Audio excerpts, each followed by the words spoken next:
It's a pleasure to have all of our educational leaders here at the conference modeling leadership and building community through the teaching innovations that they're promoting through both the Fellowship in Teaching Innovation and the Teaching Fellows Program. And building community is one of the central components of leadership in teaching and learning. And no one exemplifies that quality better than our keynote speaker, Kyra.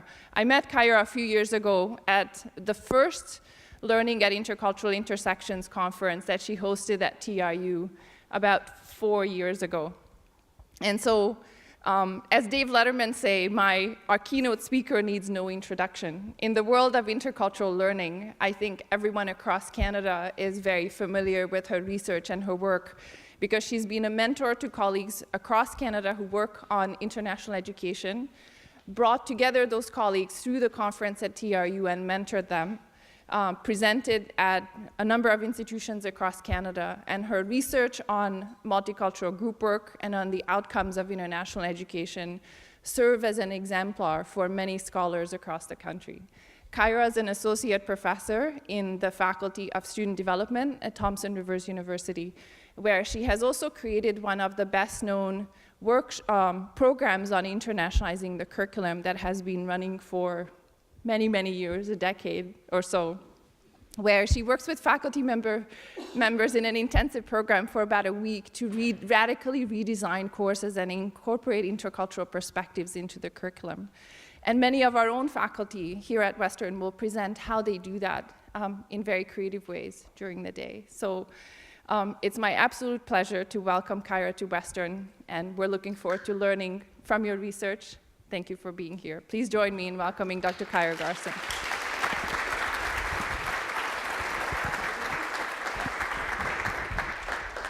Good morning. Thank you for the introduction, and I'm very excited to be here. I'd like to also congratulate the award winners and the teaching fellows. It sounds like fabulous projects, and I look forward to attending some sessions as I can during the day. So my presentation is a little bit around some research and a little bit about context of maybe what's happening nationally and so on. As you probably gathered, I'm from British Columbia, so the research I'm going to share is from that context, although I think it's fairly applicable to sort of some of the trends that's happening across the country as well. And so the question here is, what are students learning, and how can we, as educators, perhaps enhance that learning? So this is a bit of the roadmap for where we're going to head in the next little hour or so. I want to first start by sort of the big picture in terms of some of the demographic shifts and trends that are happening in terms of priorities and mandates in higher ed related to intercultural learning. And then I'll share with you some of the research that Nanda has mentioned. First around what is the intercultural development of students and their perceptions of intercultural and global learning in academic settings. And then from those findings, I'll just highlight another research project that's still underway, but we have published the first phase in terms of how we're managing some of these outcomes with multicultural group work in the classroom. So I wanted to start with sort of the big picture of some of the shifts that are happening, and I noticed this morning when I read the blurb here that it says there's a 92% increase in international student enrollment nationally. About a month ago, the Canadian Bureau for International Education actually published the new statistics. Has anyone read that report? Do you know what the change is? It's not 92 anymore. Okay, I'm going to share something nobody knows. Wonderful. So this is the new report from CBIE, and you'll notice it's now 119% from 2010 to 2017, and with a 20% increase in just a one-year period. So when we look at the trend over sort of a decade, it's increasing, increasing, increasing, and the targets federally are fairly aggressive to increase that even further. So we're headed in the country to close to the 500,000 mark. And you can see there sort of the spread of different countries. I think that depends on the region as well as the institution, how those kind of spread out. But increased diversity for sure through international student enrollment. But that's not the only factor that's influencing some of these shifts. And just within Canada, we have some other sort of changing demographics.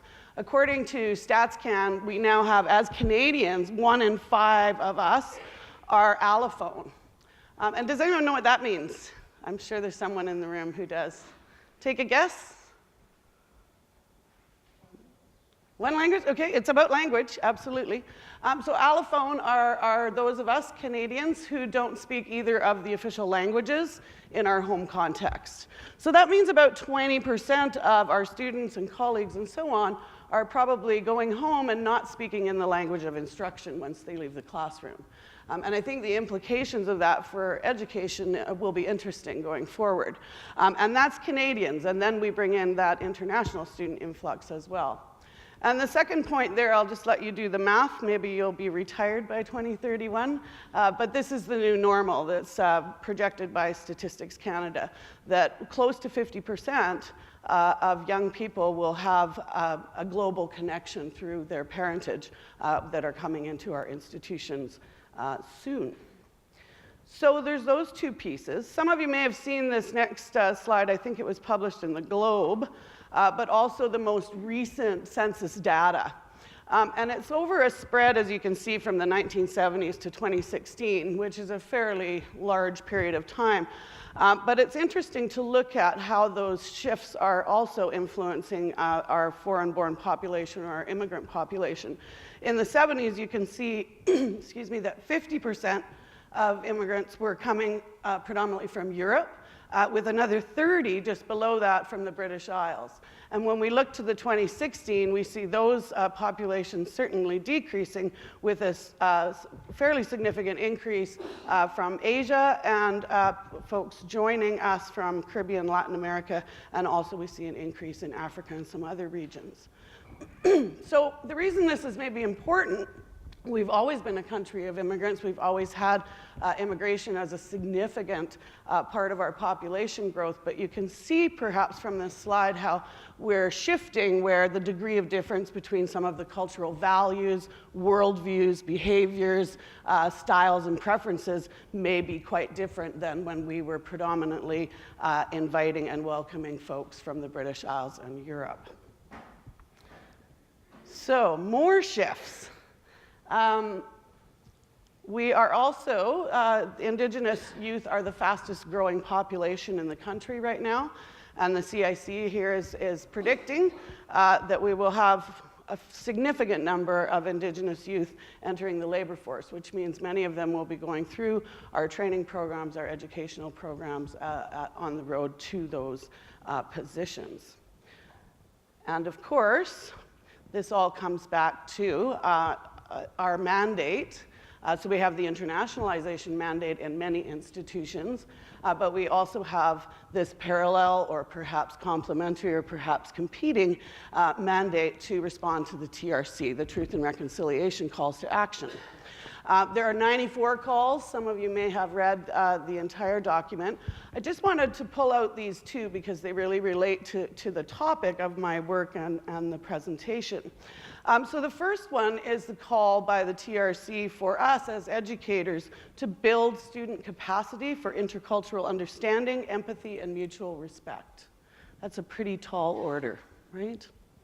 And the second one relates to all of us, or many of us in the room, because the TRC is also requiring training for public servants. Excuse me. And that's everyone who works in education. And so the call says it will require skills-based training in intercultural competency, conflict resolution, human rights, and anti-racism. And for many of you in the room, depending on the your disciplinary orientation, this same phrasing appears in many of the very specific calls to certain disciplines. So for healthcare, media, law, etc., education, obviously. So all of these things are creating increased diversity, but also increased emphasis on our need to really prepare students to work with each other and to build these capacities for intercultural understanding. This slide is actually a visual that my colleague Todd Rogers has been using, and I think it kind of sums up this piece that I just came through, is that we have these various stakeholders, but they're not mutually exclusive, so I don't want us to think of them as discrete bubbles. I think there's plenty of overlap, but his vision is kind of that at the center we have this idea of inclusive interculturalization with these various stakeholders involved that need to be considered as we move forward with programming and curriculum and pedagogy. And again, they're not mutually exclusive. For example, many of my colleagues at TRU who identify as Indigenous and are really driving the TRC mandate on my campus also have a settler background, right? And so there's some fluidity there. Some of our international students perhaps identify as Indigenous in their home context.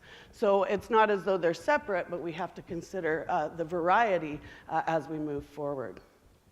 So we have all of this diversity. And really, the world is on our campus, right? So I guess my big question from my research, and maybe my question to pose to you is, what are students learning from all this increased diversity, right? What do you think they're learning? Everyone's quiet. It's too early in the morning. Any ideas? What do we hope they're learning?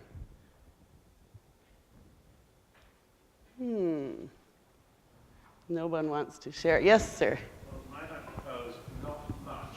Okay. Let me ask the questions and say, hey, let's have a conversation about it. I find that part of my team will international. Okay. So you think not much? Unless we ask the question, and then also Okay. Right. Yeah, I asked this question actually at a different institution yesterday, and we were using a Menti login. And all these words were coming up in a word cloud on the screen, and they were things like tolerance and inclusion and all these wonderful ideals that we are hoping that students are gaining from increased diversity. However, I think the challenge is that if we're not intentional, if we don't reflect on these things and consider those diversities and think about how we teach and what we teach and how the demographic shifts may entail some reflection on that, we also run the risk of the exact opposite happening. I think there's evidence, and I'll share some with you, but that in some cases, this increased, perhaps imposed diversity can result in students leaving our programs or our institutions with more entrenched stereotypes and biases than they came in with. And I think that should really concern all of us. So how do we become intentional about creating spaces for meaningful exchange and learning across difference? And so this point of that structural diversity, just representation of diversity on campuses is not sufficient. It will not get us to those ideal goals of inclusion or tolerance or any of those other lovely words that came up yesterday. So in asking some of these questions, I was reviewing all of the literature from different contexts where internationalization has been sort of going on for a while. And so I'll share with you some of these pieces just to enforce this point. So this is a study from the US where 40% of international students said they had no significant friendships with their American peers, right? Different at Western? Maybe. Here's the Canadian one, actually, from 3 institutions in Ontario. It's a little bit dated, but at any rate, the domestic students in this study said that they only had 11% of their friends were international students, and in the same survey, the international students, 50% of them had trouble making friends or connecting with their Canadian peers, right? See some nods. Okay. This one is from Australia, who's been, quite ahead of us on the internationalization curve. And it's interesting, Betty Leask, who studied this, she was at University of South Australia at the time. And they had a graduate attribute for the whole institution, an institutional attribute where all students in all programs should graduate with international perspectives, right? And so the students saw the value of these cultural and national perspectives, but they still weren't having any opportunities to really interact. So they were learning some information, but they weren't maybe developing the skills or the capacities to work with one another. More from Britain, also receiving and recruiting many international students. And in this one, the focus was on the domestic or the home student, which they say in Britain. And they were very conscious of causing offense. So they were actually avoiding these interactions. And you'll see some parallels with the findings that I'll share with you from BC. And the last one, I guess I like this phrase. I think it kind of captures what I've observed in many classrooms, is this sort of passive xenophobia. And so there's this piece that's not overt, but there's things happening that we should, as the educators and facilitators of learning, be really keen and pay attention to. So all of these pieces sort of led me to thinking, well, let's find out what's happening. Are we really graduating global citizens? Because in many of the conferences in international ed that I attend, there's sort of this rhetoric around, oh, you know, all this diversity, students will be gaining intercultural skills, and the idea that somehow through osmosis, if I'm sitting with someone from X country, I'm going to develop these competencies or capacities. And at the same time, there was an awful lot of rhetoric around global citizenship and how our activities in recruiting and moving students around the world was going to result in global citizenship. I won't go down the road of critiquing that term. You can read my papers to see that piece. But that, at the time, was the title of the study. And so the purpose was for me to take a look at, you know, are students gaining intercultural capacities as they leave our institutions? Are they, do they have some capacities? And what are their perceptions of these ideas around intercultural and global learning in academic environments?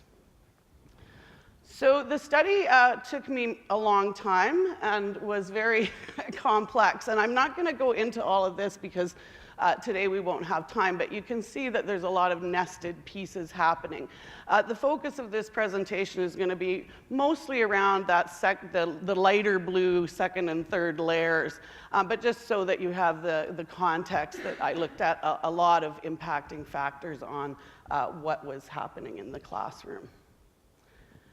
So a couple of definitions. Since we're all academics, we better say what we're talking about. So I used Bennett's definition for intercultural competence. I was saying to Nanda, I prefer using the term intercultural capacity, but this is his term.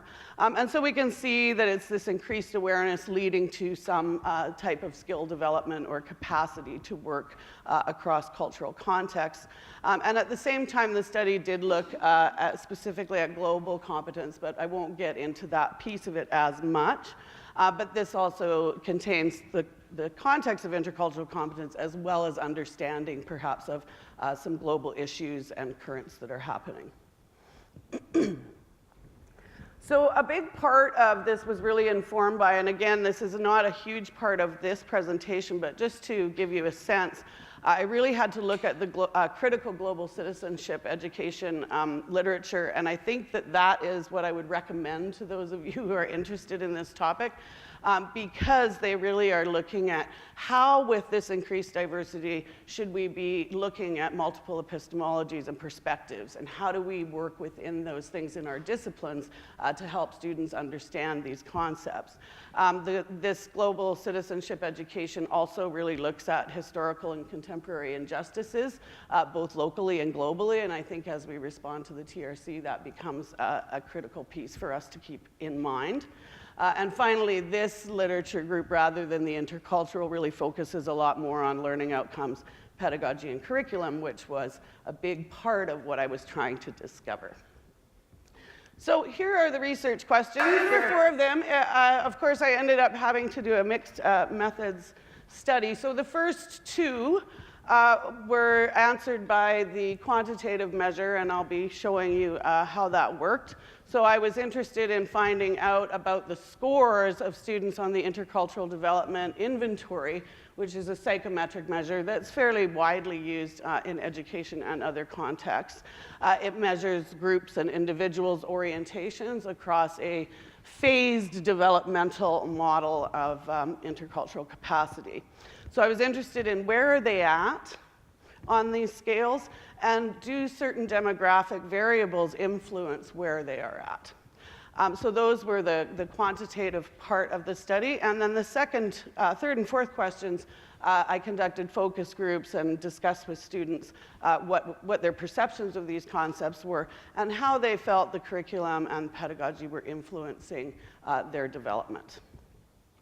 So you've already seen this slide, but now you get to look at it. So this is just sort of the overarching piece. We won't get into a lot of details. I should point out the study was conducted on 2 campuses, both regional campuses in BC that intentionally recruit a lot of international students and had similar programs. So I wanted to look at, is it different across those institutions as well? The good balance of participants, and one of the demographics you'll see that I wanted to explore was academic discipline. And you'll notice that it says 4 academic areas there in the green. So arts, fairly obvious.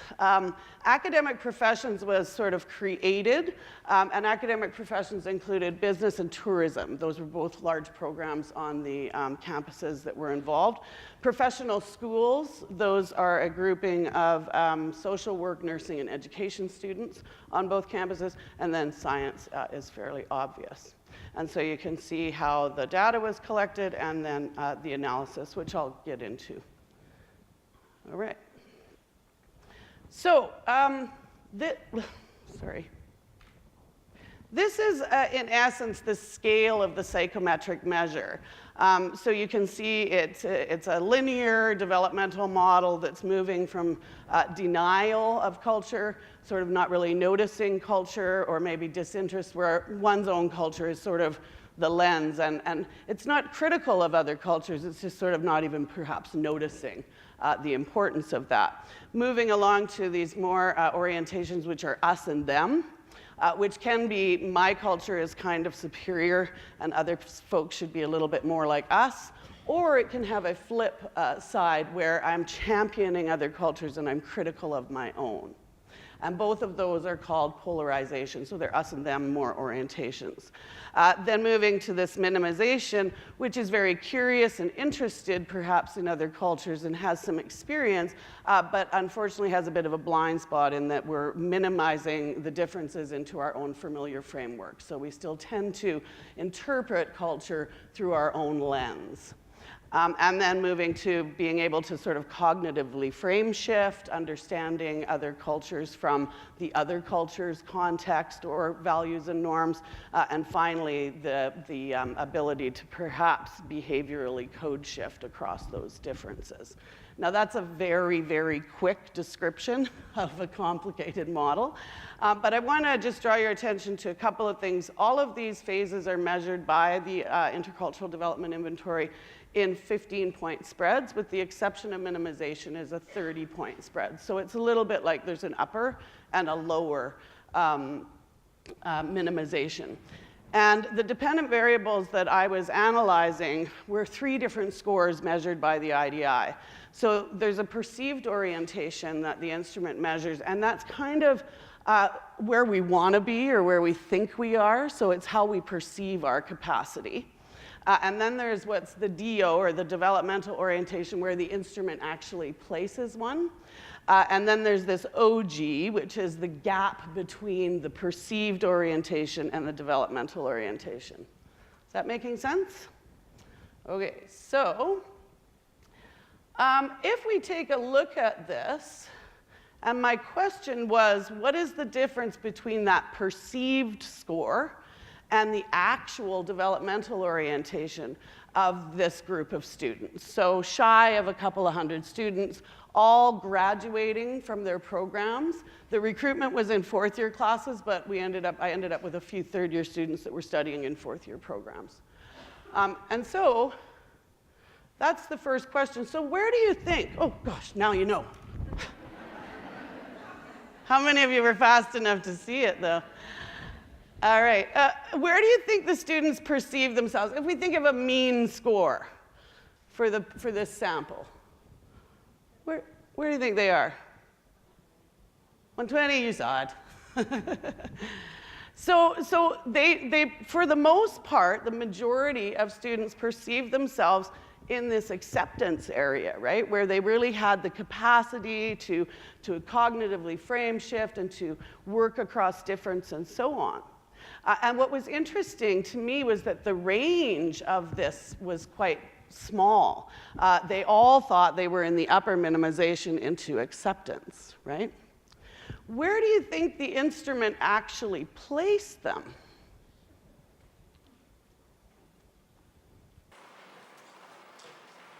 I know in the US data, students tend to be in minimization or upper polarization, but I was hoping that Canadian students are a little bit closer towards acceptance that all our efforts are paying off, but I don't know. There's a range, right? And that one was the interesting one, a real range. So let's take a look for the stats people in the room. So what you can see here in the top bar is the PO. So all the scores run from 55 to 145 across the instrument. And for the perceived orientation, you can see they all, the minimum scores were in high minimization, and the highest ones were in adaptation, with the mean really falling right in that acceptance space, right? Whereas the developmental orientation, so where the instrument actually placed the sample, starts off the scale. So you'll note it starts at 55, and there was at least one participant who didn't even make it on that scale. And then the range goes all the way up to almost the end of the scale, so really all the way across, with the mean coming in the lower end of minimization, so fairly consistent with the US data. What was most interesting to me was the gap between the perceived and the developmental, and that's, you can see on the OG score. So the theorists and the folks that developed the instrument say that 7 points is an overestimation of capacity. And out of the 178 instruments that I was able to use in the analysis, all but one, you can see one was under 7, 6.66. Everyone else overestimated. And some of them overestimated 56 points, which if you think that there's 5 phases at 15, that's almost the whole scale, right, for some. And so the mean of overestimation is almost 2 full developmental scales, which was the really interesting part for me. So how is this overestimation happening, and how do we have more perhaps meaningful engagement with difference, where students are actually building the capacity and not just thinking they know things? So within my field, we talk a lot about cognitive, affective, and behavioral outcomes. And I think higher ed, we focus on the cognitive outcomes. And so perhaps that has some effect on this overestimation part. All right. So the second one was, do these student demographics influence the perceived and actual scores? So here are the independent variables that were analyzed through analysis of variance. And there were some that were standard to the instrument, so gender, age, time spent abroad, and at the time, it was called member of an ethnic minority, which has now changed. But the ones that I added were institution, because I had 2 institutions. I wanted to look at student status. Did it influence anything? And then finally, looking at the academic disciplines. Which ones do you think were significant?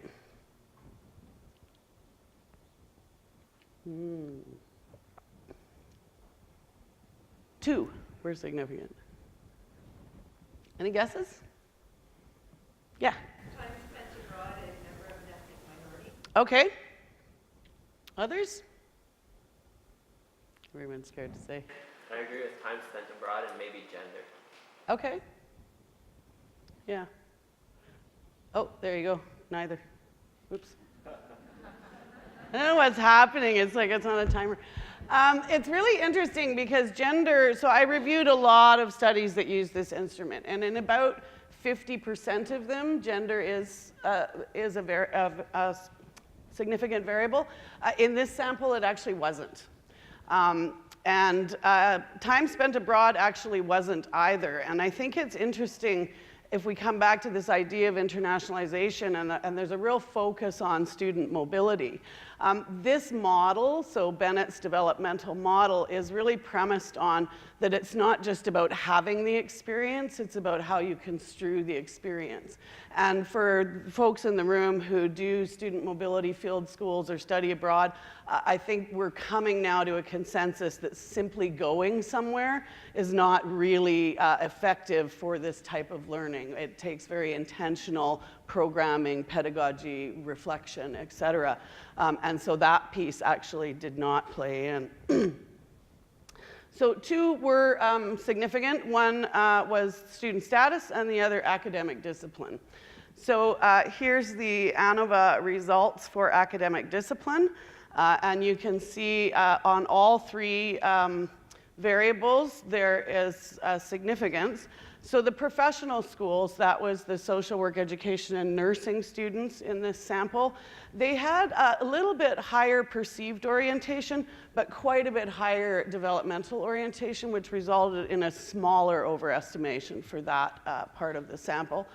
Whereas the science students had lower perceived orientation, which we would hope would be less overestimation, but unfortunately the developmental orientation was a bit lower as well, so it resulted in a little bit larger gap. The other two disciplines are arts and academic professions. There was no statistical significance in those scores. And the next one, for many people that work in international education, thought was quite counterintuitive. But in this sample, and again on all three variables, the significance for international student scores that they had lower perceived orientations, but in many cases a much lower developmental orientation, and so that resulted in a larger overestimation as well. And I say this might be counterintuitive for some folks, and certainly when I presented this data at international education conferences, people are a bit surprised.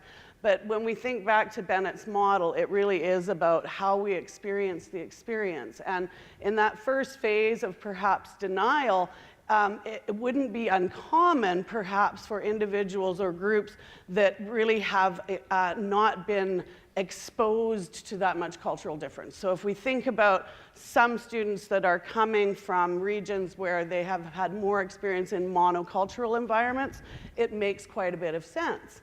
And so again, back to how do we respond to that, and how do we help students to maybe move along that developmental continuum and build the capacity that may assist them to be more effective professionals and citizens in increasingly globalized and multicultural contexts. All right, so that's basically it for at the top level of the quantitative. So almost 85% of this sample was from the middle of that scale towards the lower end of the scale, with about 34% still in the more ethnocentric or monocultural mindsets. Again, they overestimated significantly, and we saw that academic discipline and student status were associated in some way with these developmental scores. So now we're going to move on to a little bit around what were the perceptions of students and how does the qualitative data inform what we saw in the quantitative analysis.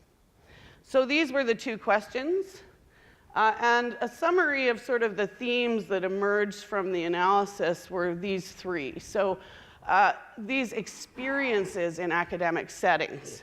And I'll give you some examples of these points, and there's probably a bit more to it than what I'll be able to share with you, but you'll get a sense of what I was finding there. So this idea of two solitudes, I called it, so this sort of separation on various different ways, which I'll give you some examples of. Students talked a lot about how they're negotiating these tensions in the classroom and on campus without a whole lot of guidance or support. And then the piece around avoidance as a strategy came out very, very clearly in this data. And then a lot around sort of what's the influence of curriculum and pedagogy and so on. So students shared a lot around how we may be just scratching the surface and only hitting at that cognitive information piece. how instructors and pedagogy may influence this learning. And then there was some recommendations from the students. So I'll just share with you a few key quotes. Again, there's a lot of data and a lot more in the papers that have been published on this study. But so the first one was physical division, and I don't have a quote here, but I can just give you an example. On both campuses, students talked about how they felt like they were kind of physically separated. In one, it was because of programs, and the campus is built on a hill, and so it was sort of like everyone that's international students is way up top and everybody else is way down. So there was kind of a physical separation in terms of where the programs were housed on campus. On the other, it was around, the ESL students were really off in one corner, ESL or EFL, and there was no really meshing of the two. And so they felt physically separated by these barriers on campus, if you will. The other that was really interesting is this idea that how we label student groups and calling them domestic or international was creating a division inadvertently, and this came out on both campuses. So in this example, it's, and the CS stands for Canadian Science, Canadian Academic Profession, so if you're interested. But I love this one because this guy was like, well, I see they're going tubing. I want to go tubing too, but I'm just a normal guy, right? I can't go tubing.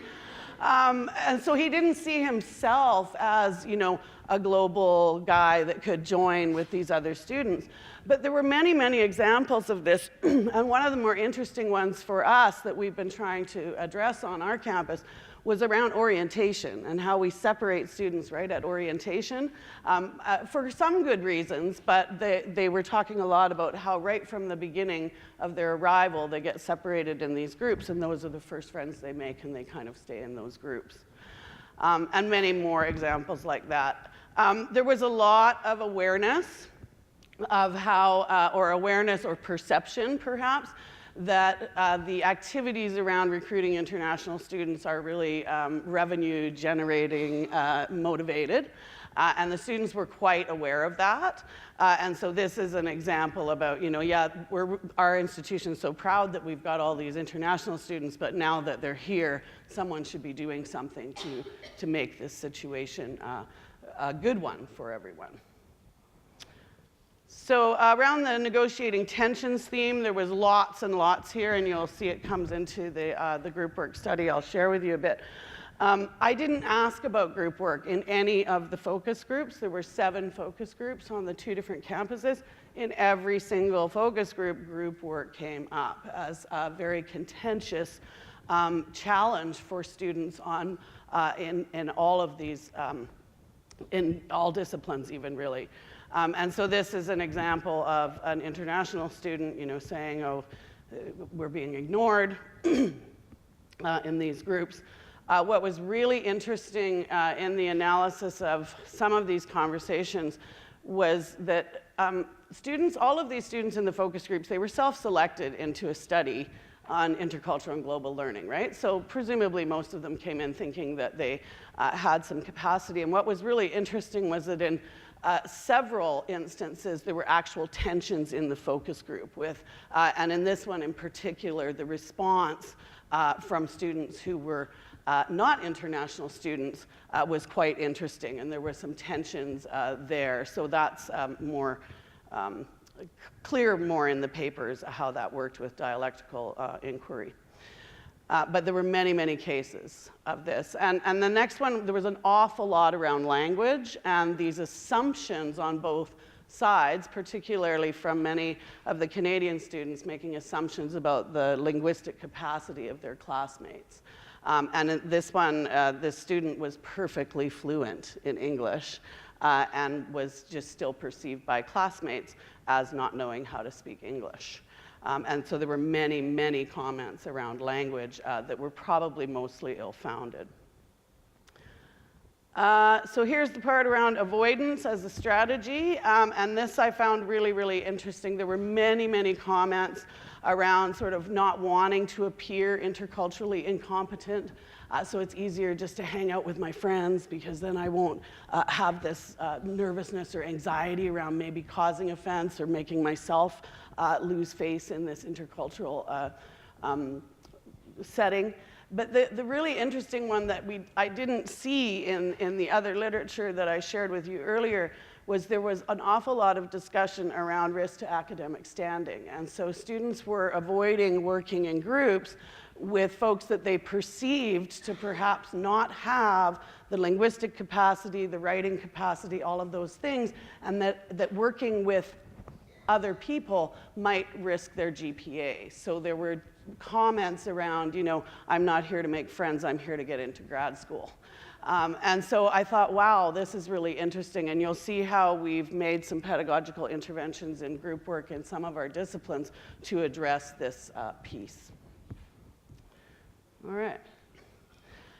So moving on to sort of curricula, there were many, many comments, and maybe I'll just let you read through those rather than me practicing academic karaoke.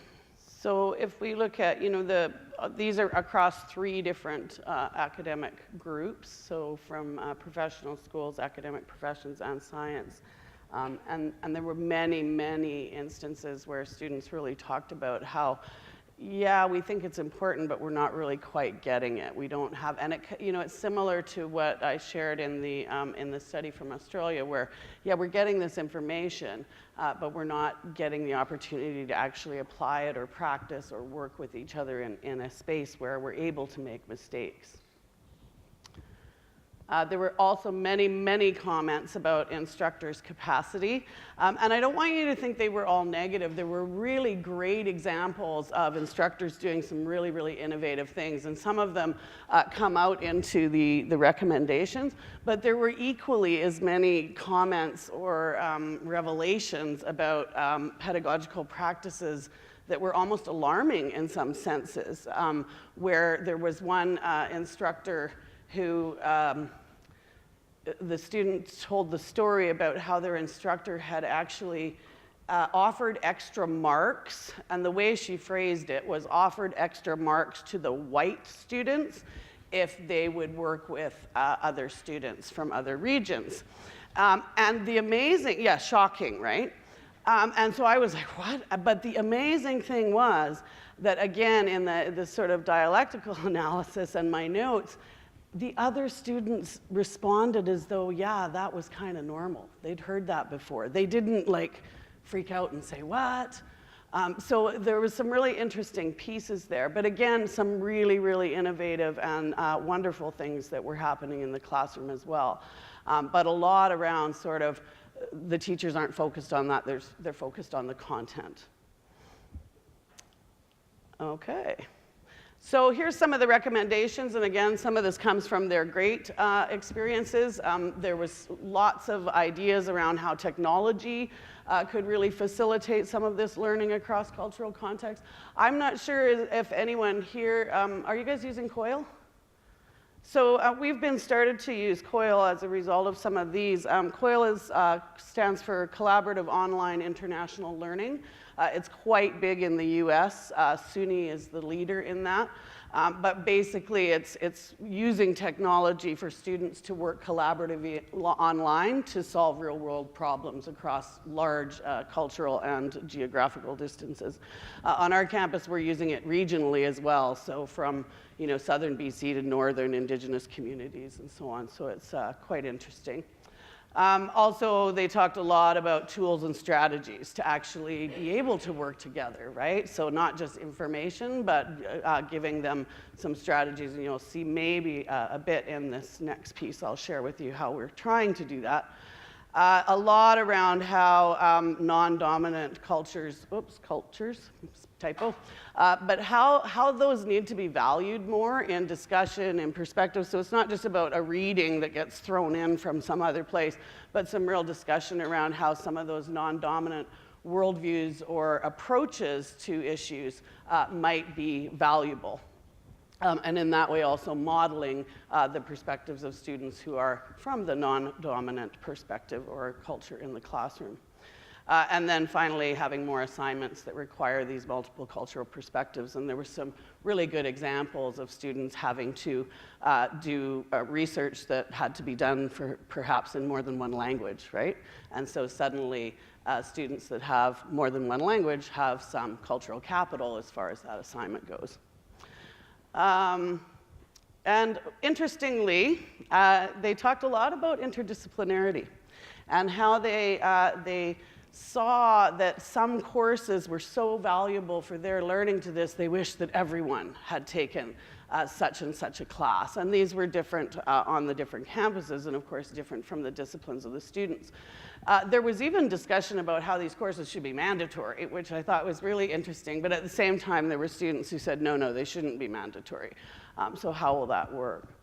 And I'm not sure how it works in Ontario, but in some institutions in BC, Indigenous Studies is like a separate program.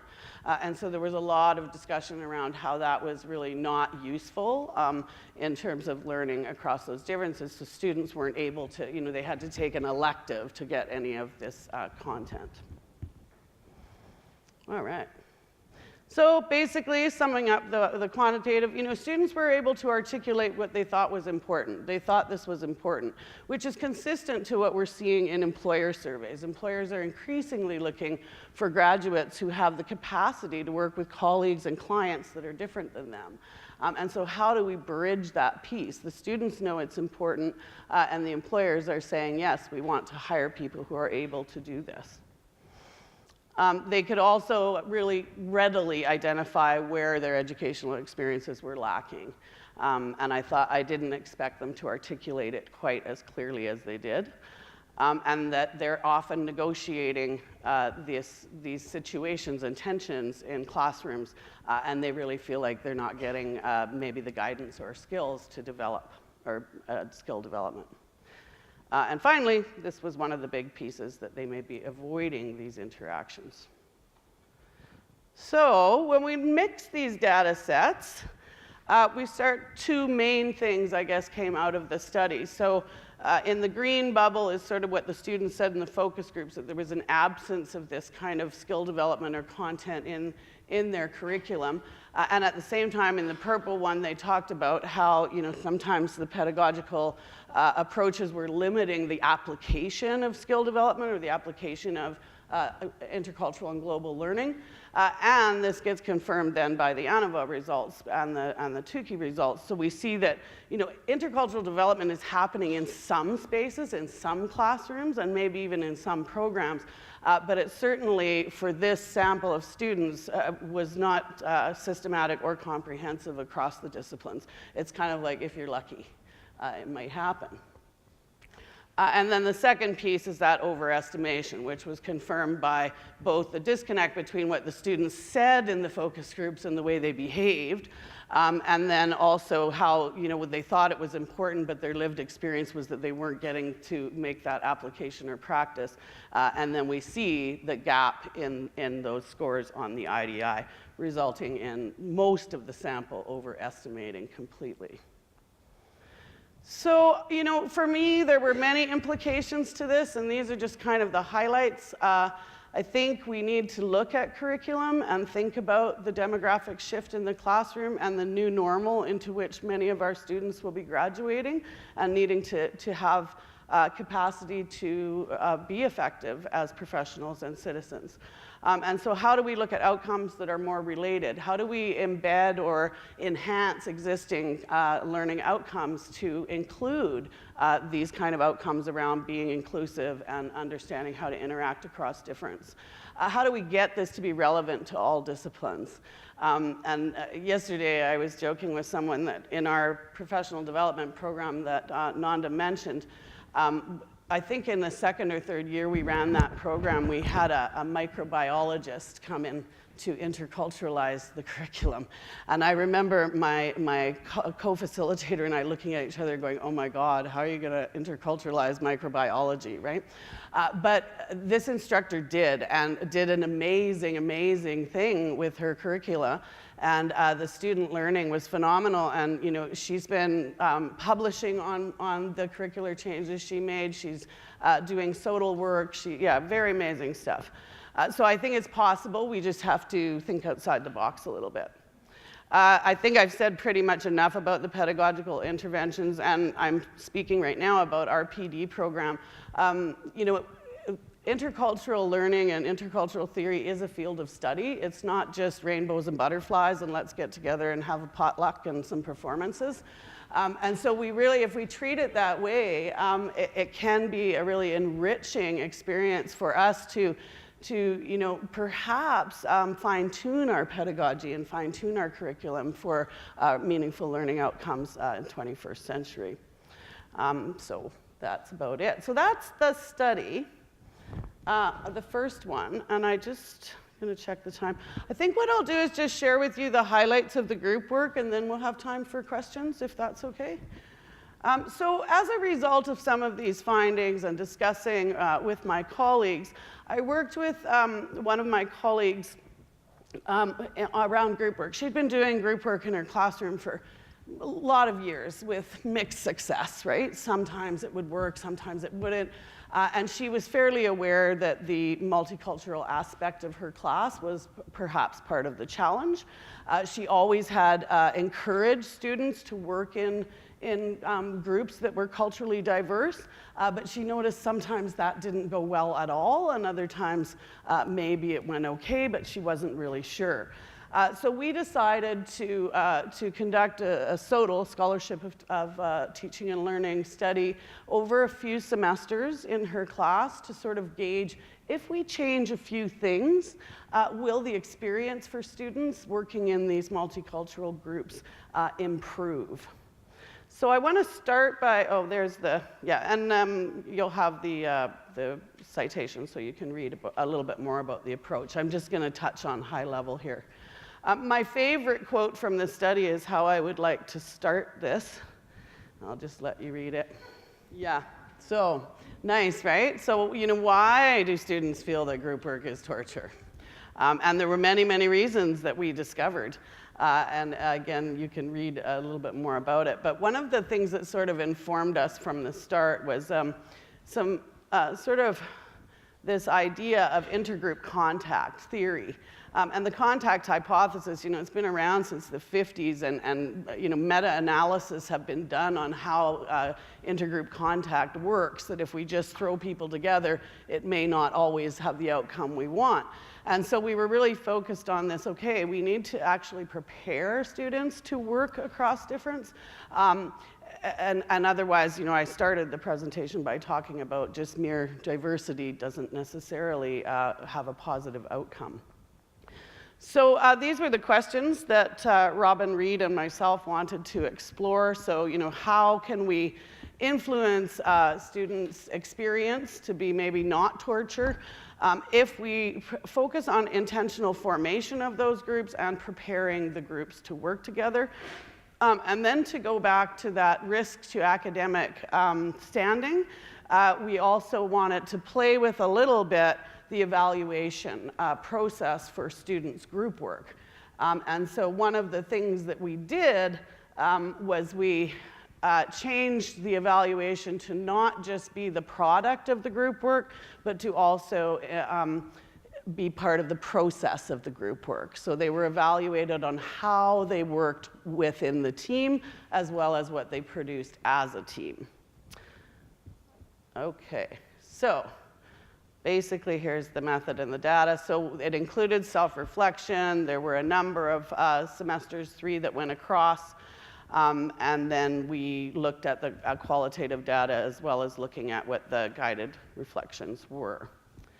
So one of the things we were interested in was looking at the shift, because, so how did students feel about group work, and then how did they feel about the experience after they had done group work with intentional formation with preparation and with some of the pressure taken off of the evaluation, but also now I'm actually being evaluated on how I work with people, so I have to shift the way I do that. And so one of the things that we looked at was we measured sort of the shift of negative to neutral or positive attitudes across from the beginning of the semester till the end of the semester. And I think this, for us is really promising. We're still fine-tuning this approach, but if you take note, at the start of the semester, there were 42 students that had negative attitudes towards group work. And there were still 6 at the end. Some of them still hate group work, right? Neutral, not a whole lot of change, but the positive is a big shift, right? 20 of them had good attitudes towards group work at the beginning of the semester, but at the end of the semester, with these different pedagogical interventions, we come up to almost 60, right? So that's fairly promising in terms of how that works. So you may be thinking, well, how do they do, what's positive, negative, what does that mean? So here's just one example. So here's the student who was tortured, right? And this is the comment at the beginning of the semester. And this is the same student at the end of the semester. So this one was clearly coded negative to positive, right? And this was an international student.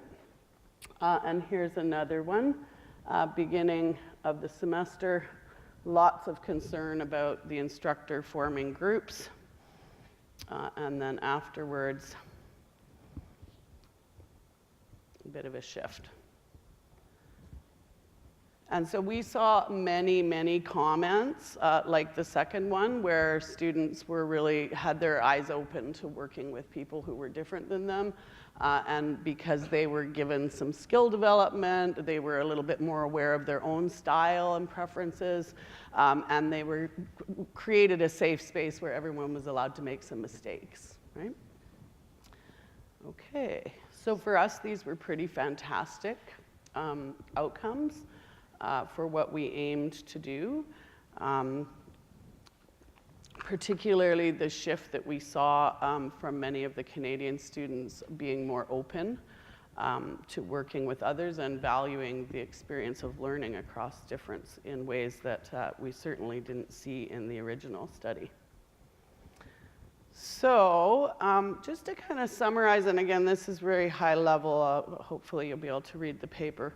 But really what we did was these 3 different things, right? We looked at the formation of the groups, and we recognized that the diversity of skills was as important, if not more important, than the diversity of cultures in the teams. So we looked to create the teams based on cultural diversity and gender diversity, but we also asked students to submit, or the instructor did rather, she did all the hard work, but they had to submit what they were good at, what skills they would bring to this project.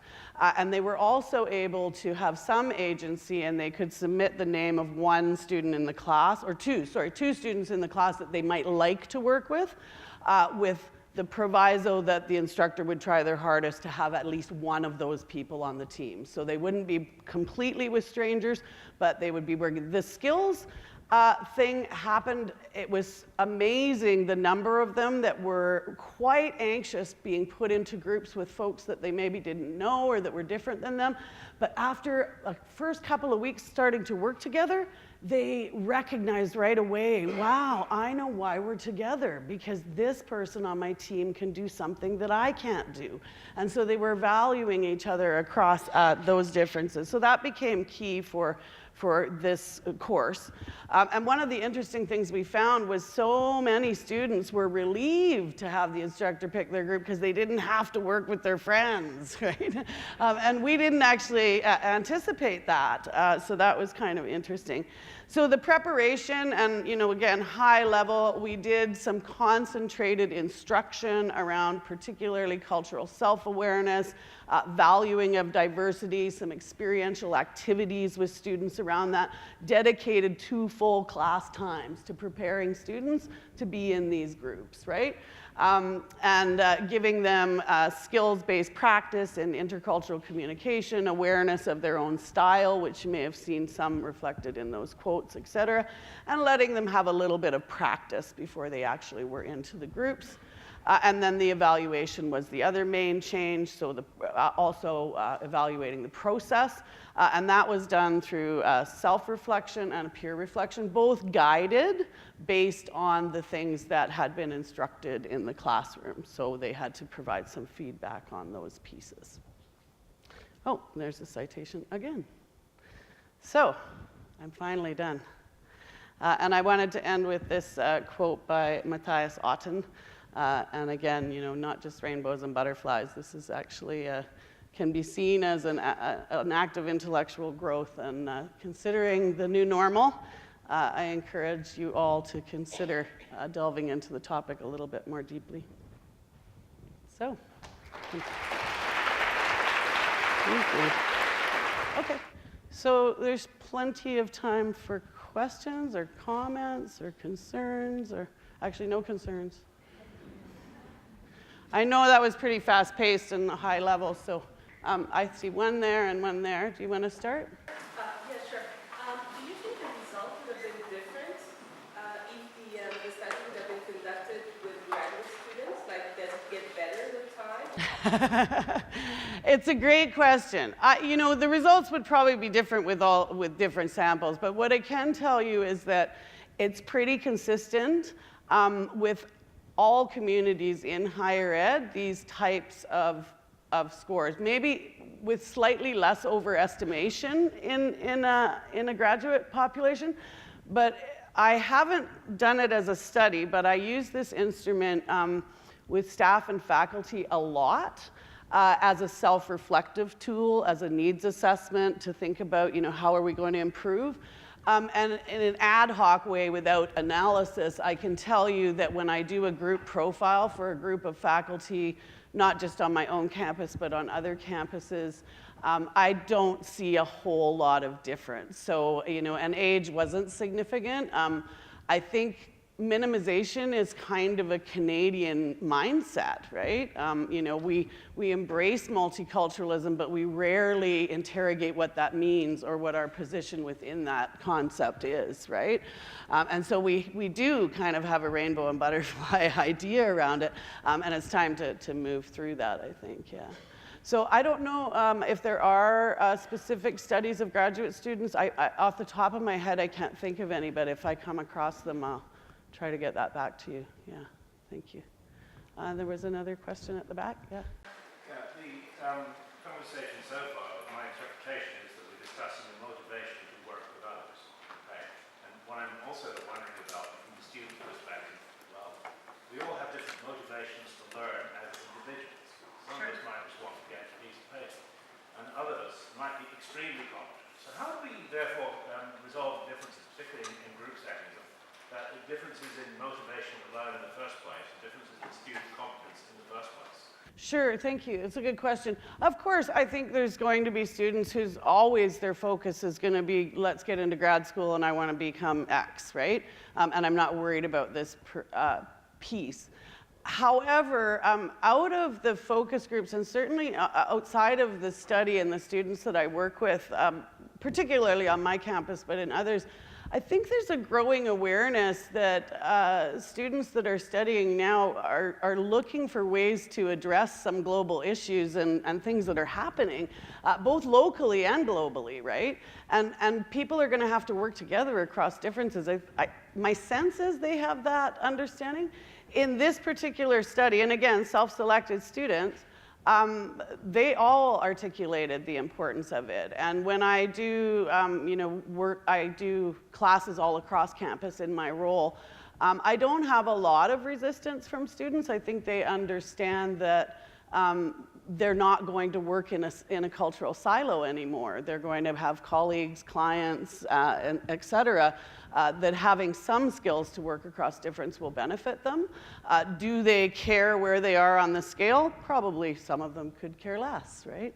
But I think they understand that working with others might be an important capacity for them to have. Does that answer your question, sort of?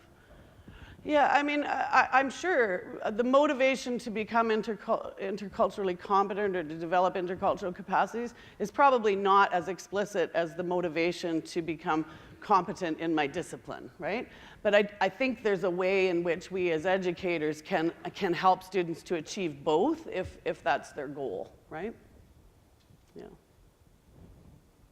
Hopefully that helped. Others? Yeah. Hello. Hello. Thank you for the interesting talk and research. I heard early on a kind of, not conflation, and I wonder if you could talk about the differences and the similarities between internationalization and indigenization, because at one point you talked about both. Yes. Thank you. Yes, and in my 60-minute speed through all of that, it may have been maybe not as clear. So I think that these are two mandates within higher education in the current time. And I think it depends on the institutional culture, if you will, or the organizational culture, as well as regional, how those two are perceived as potentially competing, potentially parallel with never the twain shall meet, and in some cases complementary. In British Columbia, we've had an ongoing dialogue where we're looking at the intersections between these two mandates and where can we find the synergies, right? One place where we are seeing some synergies is around the idea of intercultural learning. But as a foundation for those mandates, right? Certainly not as the answer. And I work very closely with my Indigenous colleagues on my campus and across the province. Our professional development program that we've mentioned a couple of times, it does address both of these pieces. And in fact, in an hour, I have a conference call with a Secwepemc scholar who's going to be co-facilitating that. So we're looking at it as a foundation, right? And as you see, the Truth and Reconciliation Commission does call for intercultural competency development, but it's one piece of this. The other thing I think is not clear to us yet is what indigenization is going to mean, right? It means very different things to different people on campuses. And so depending on where each institution lands on sort of this continua of what indigenization might look like, intercultural might be a tiny piece in the end, or it may be a bigger piece. On our campus, we have a strategic priority of intercultural understanding, and it is the foundation for both indigenization. So we have a Senate International Affairs Committee and a Senate Indigenous, it's being renamed, but basically it's an Indigenous Affairs Committee, and both of those have memberships that combine into an Intercultural Advisory Committee that advises Senate and the accreditation process for that. Yeah, does that help? Yeah, I mean, I think it's very sensitive, and we absolutely need to not conflate these two agendas for obvious reasons, right?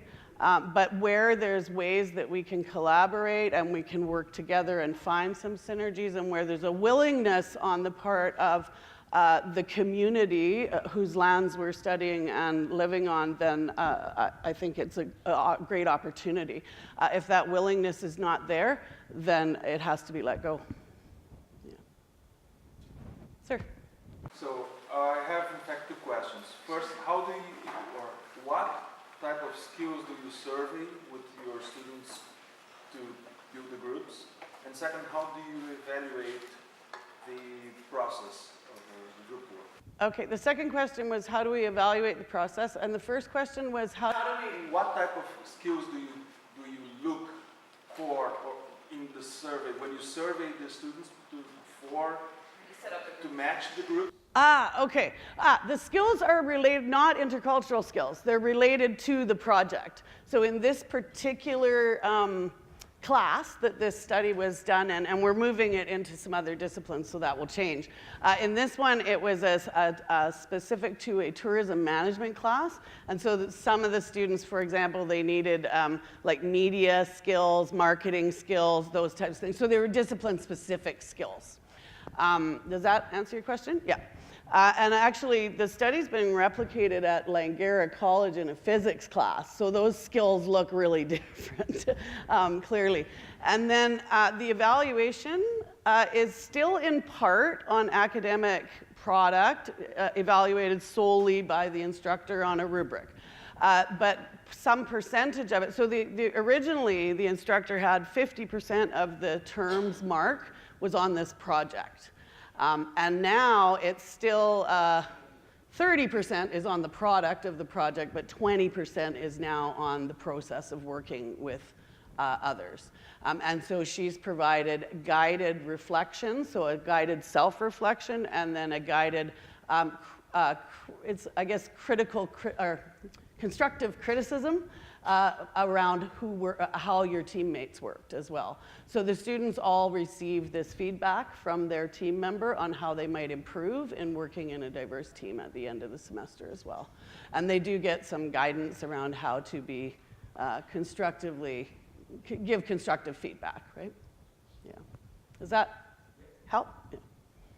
Okay. One there. Go ahead. Thank you for your presentation. My name is Sebastian. It's regarding the group work.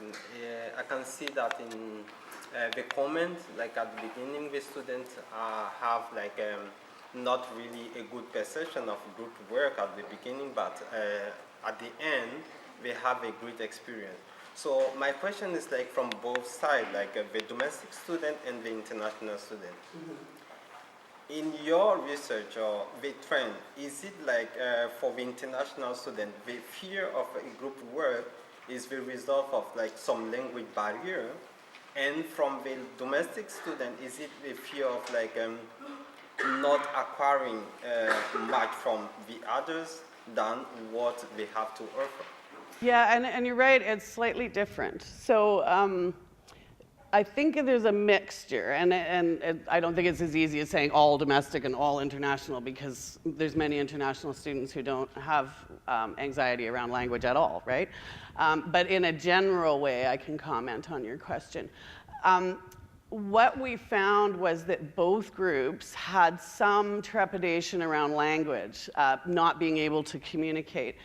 What we know from also the literature is that often we reduce intercultural miscommunication to language capacity, whereas often it's really more around style and pace and those types of preferences. So we really focused on that awareness with students, and I think there was a couple of quotes maybe that reflected that. So from a Canadian student, I can't remember which quotes I shared, but for example, a Canadian student commented on, wow, I was much more aware of how direct I was and how I was kind of railroading the conversation and not letting anyone else talk. And so I really tried to wait to listen, to employ some of those strategies in my group, and found that was more successful. Whereas from the perspective of, I'm thinking of one comment from an international student who found that they needed to try to get into the conversation more because they had previously been approaching those types of class discussions with the idea of maintaining harmony in the group, and then recognized, oh, maybe my group members actually want me to do a little bit. Does that make sense? So quite different, but I think it wasn't so much around language, just not recognizing that there were these different styles operating as well. Yeah. Okay, more. Go ahead. Thank you for the great talk. One of the recommendations was intentional instruction. Mm-hmm. That's okay. I believe intentions are good, but what and how can we do that? That's the focus it should be. That being said, I research myself, the internationalization and I see there is a misalignment between the university strategy to recruit students when, instructors or faculty are somehow lagging behind. How can we accommodate their expectation and needs? And therefore, are there any suggestions? How can faculty members become prepared, to divert their instructions in class, so we can have this intentional instruction, especially that students say it's there, but it's on the surface. Yeah, and it's a great question, and I appreciate you bringing this up. So, this presentation, I was focused on this research. A lot of my writing addresses that higher level, sort of the disconnect between what's happening at a strategic level and then the onus that falls on the folks that are in the classroom, right? And I totally believe that we need a better conversation between those two, because I think it's becoming risky what's happening. But that's kind of a different conversation, but we'll chat. As far as how do you get to that place where you can activate some of that intentionality, because I think we all have good intentions, right?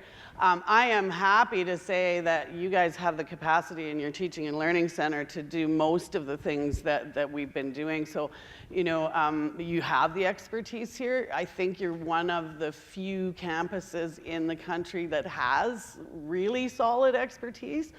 So I urge you to go and visit Nanda and Aisha and your other colleagues in the Teaching and Learning Center and get some ideas. There's also a really growing body of literature around different approaches in different disciplines. Certainly in the last couple of years, we've published 2 special issues on these topics specifically, one in the European Journal of Intercultural Education and another in New Directions. So depending on what you're after, I'm sure that your colleagues would be able to direct you to the resources that you need. We have one more, somebody who was first. I think you've been waiting, right? Oh, maybe it was behind you. Someone was waiting. Does anyone have a burning question? Okay, go ahead. I'll take it. Thank you for your presentation. I'm just wondering about language, particularly as I think more policy outcomes. These sorts of things are going to be developed more and more. And you mentioned tolerance a few times. You also mentioned Harrison Peacock's passive xenophobia. I'm wondering how you see the critique around tolerance in particular, as it has a dictionary definition that I think is palatable for many, and it has a colloquial or conversational connotation that can be very offensive. So just wondering if you...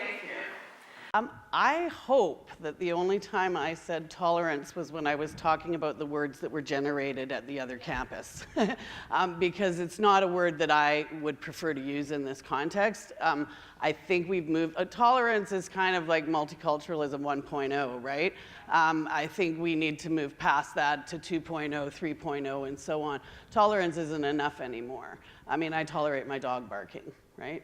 I don't think anyone in the room wants to be tolerated, right? We want to be understood, we want to be accepted, we want to be included, and so on. So I hope I didn't use it in any other context, but it was one of the words that was generated as an ideal of increased diversity.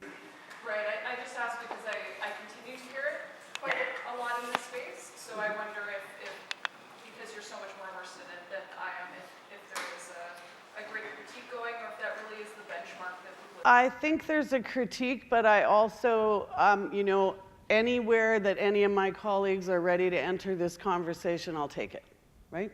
If tolerance is what you want to build on, let's start there and see where we get to. Yeah. Does that help? Thank you.